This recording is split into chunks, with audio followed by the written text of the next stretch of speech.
تو chief justice صاحب یہ بڑا ہمارے لیے لمحہ فکر ہے. معیشت تب ٹھیک ہوگی جب ہم اپنے انصاف کا نظام ٹھیک کریں گے. اور یہ تینوں کیسز کو اور کوئی طریقہ انصاف لینے کا نہیں سوائے آپ کے. ارشد شریف، دوسرا اعظم سواتی، اور تیسرا میرا کیس ہے. وہ پاکستانی جو 50 سال سے یہ قوم جانتی ہے جس کو. السلام علیکم. پاکستان کے حالات تو آپ لوگوں کو معلوم ہے. اس وقت جو حالات چل رہے ہیں نا وہ بہت ہی زیادہ خراب ہو چکے ہیں. میں آپ لوگوں سے گزارش کروں گا کہ دیکھیے کہ ہماری عدالتیں، ہمارے قانون کے ادارے، ہمارے بڑے ادارے، طاقتور ادارے وہ کیا کر رہے ہیں. دیکھیے اس وقت پاکستان کو 5% لوگوں نے جکڑا ہوا ہے. ان 5% لوگوں سے اگر ہم آزاد ہو گئے نا تو پاکستان کو ترقی کرنے سے کوئی بھی نہیں روک سکتا، کیونکہ یہ غریب کو اٹھنے نہیں دیتے. اور اس کے پیچھے صرف ایک وجہ ہے، اس کی وجہ ہے قانون. اگر قانون میں انصاف ہو نا تو پھر سب لوگ برابر ہو جائے. کوئی یہ 5% نہیں رہے گا، 100% ہو جائے گا کہ ہم بڑے سے بڑے پر اگر وہ جرم کر رہا ہے، اگر وہ غلط کر رہا ہے تو ہم اس کے خلاف کیس کر سکیں اور عدالت میں اس کے خلاف کیس لڑ سکیں. یہی بات عمران خان نے آج اپنی تقریر میں کی ہے. میں گزارش کرتا ہوں آپ لوگوں سے کہ اس ویڈیو کو دیکھیں اور سنیں اور غور سے اس کو جتنا ہو سکتا ہے آپ لوگ شیئر کریں. جتنا شیئر کریں گے اتنے زیادہ لوگوں تک پہنچے گی. اور یہ انعام ہے عمران خان اللہ تعالیٰ کی طرف سے ہمارے اوپر، کہ اللہ تعالیٰ نے ہمیں ایک موقع دیا ہے کہ ہم ان اشرافیہ، ان بڑے لوگوں، ان طاقتور لوگوں سے اپنی جان کو چھڑوا سکیں. اگر یہ لوگ ہم پہ مسلط رہے اور عمران خان کو کچھ ہوا تو ہم لوگ 300 سال تک نہیں کھڑے ہو سکتے. ان کے بچے، ان کی نسلیں، ان کے پوتا پوتی، یہ سب ہم پر حکومت کریں گے. یہ سب ہمیں یرغمال بنا کر رکھیں گے، اسی طرح جیسے آج بنا کے رکھا ہوا ہے. میری گزارش ہے آپ لوگوں سے کہ اس ویڈیو کو شیئر کریں، لائک کریں اور میرے چینل کو سبسکرائب کریں. بہت شکریہ. جب ہم اپنے انصاف کا نظام ٹھیک کریں گے.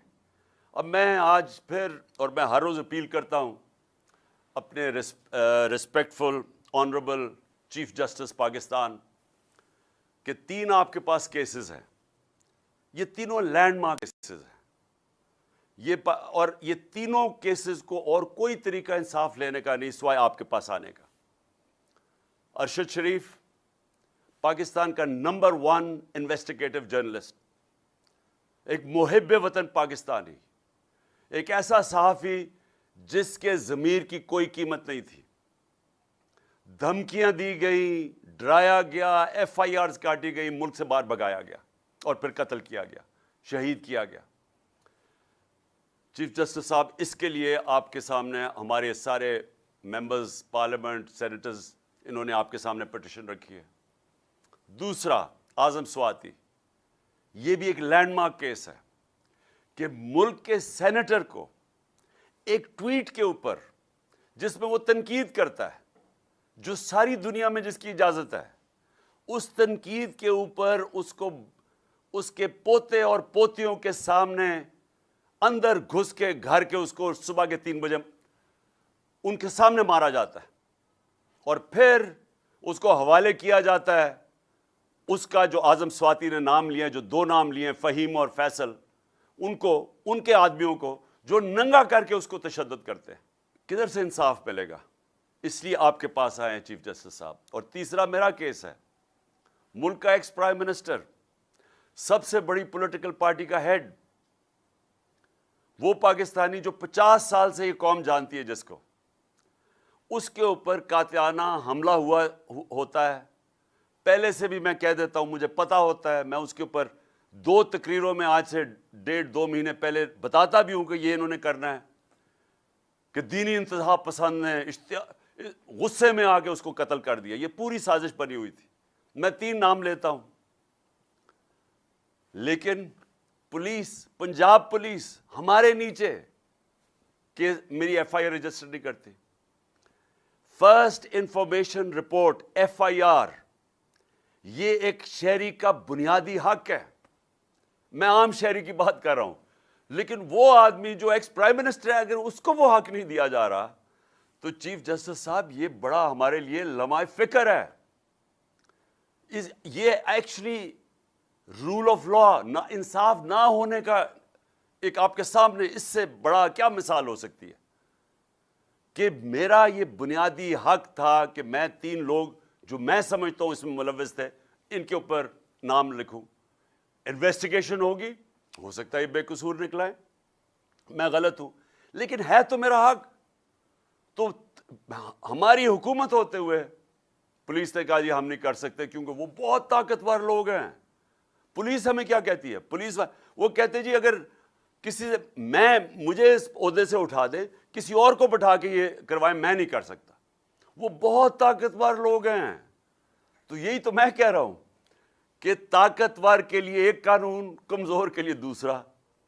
میں بار بار لوگوں کو وہ نبی صلی اللہ علیہ وسلم کی حدیث اس لیے بتاتا ہوں کہ تمہارے سے پہلے بڑی قومیں تباہ ہوئی، جب طاقتور جرم کرتا تھا اس کو نہیں پکڑتے تھے، جو کمزور جرم کرتا تھا اس کو سزا ملتی تھی۔ یہ ہے آج ہماری تباہی کا باعث۔ اگر ایک چیز ہماری تباہی کا سبب ہے وہ یہ ہے، اور یہ ہم 3 لوگ ہیں۔ وہ تو اور اس لیے چیف جسٹس صاحب آپ کی طرف ہم دیکھ رہے ہیں کیونکہ ہمیں اور کہیں امید نہیں ہے۔ اور میں اس کے ساتھ ساتھ ایک اور چیز کہنا چاہتا ہوں۔ الیکشن کمیشن نے کنٹیمپٹ ہمارے اوپر کیا، میرے پہ، لوگوں پہ۔ ہم 1.5 سال گورنمنٹ میں ہوتے ہوئے کہتے جا رہے ہیں کہ الیکشن کمشنر ایک ایجنڈا پہ ہے۔ یہ نہ تو صرف نون لیگ کے بڑا قریب ہے، اس کے ہینڈلرز بھی اس کو کنٹرول کر رہے ہیں، اور یہ ہمیں ٹارگٹ کر رہا ہے۔ 8 اس نے ہمارے خلاف فیصلے دیے، 8 دفعہ ہم عدالت میں گئے، 8 دفعہ عدالت نے ان کو رد کیا۔ اس کا مطلب اس کے فیصلے غلط تھے۔ اس کے اوپر الیکشن کمشنر یہ سکندر سلطان اور جو کراچی سے الیکشن کمیشن کا ممبر ہے، ان کے اوپر ہم عدالت میں گئے ہوئے ہیں، سپریم کورٹ میں گئے ہوئے ہیں۔ جو کراچی کا الیکشن کمشنر ہے یہ سندھ گورنمنٹ کی تنخواہ دار ہے، یہ آزاد کیسے ہے؟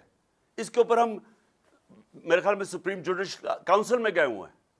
اور یہ جو سکندر سلطان ہے، ہم نے اس کے اوپر بار بار کہتے رہے ہیں کہ یہ آدمی غیر جانبدار نہیں ہے، اور ہمیں عدالت واپس اس کے پاس بھیج دیتی ہے۔ اور وہ کیسے جج بن سکتا ہے جب میں کہہ رہا ہوں کہ میں اس کو، یہ ہمیں انصاف ہی نہیں دے رہا، بار بار ہمارے خلاف فیصلے کر رہا ہے، یہ ہمارے اوپر ججمنٹ کیسے دے سکتا ہے؟ آپ اگر عدالت میں بھی جاتے ہیں تو اگر کسی کو جج کے اوپر اعتراض ہے تو وہ ریکوز کر لیتا ہے۔ یہ بار بار ہمارے خلاف فیصلہ دیتا ہے، بار بار ہم عدالتوں میں جاتے ہیں۔ تو میری ریکویسٹ یہ ہے کہ جو ہم نے اس کے اوپر عدالت میں گئے ہوئے ہیں تو وہ بھی تو کیس سن لیں۔ 2 کیسز ہیں جس میں اس سے ہمیں پھنسایا ہوا ہے۔ ایک ہے فورن فنڈنگ کیس۔ فورن فنڈنگ کیس میں سپریم کورٹ نے بھی کہا، ہائی کورٹ نے بھی کہا کہ ہمارے کیس کے ساتھ ساتھ نون لیگ اور پیپلز پارٹی کے بھی فنڈنگ کیس دیکھیں۔ اس کے باوجود اس آدمی نے ابھی تک ان کے کیس نہیں کھولے، اور ہمیں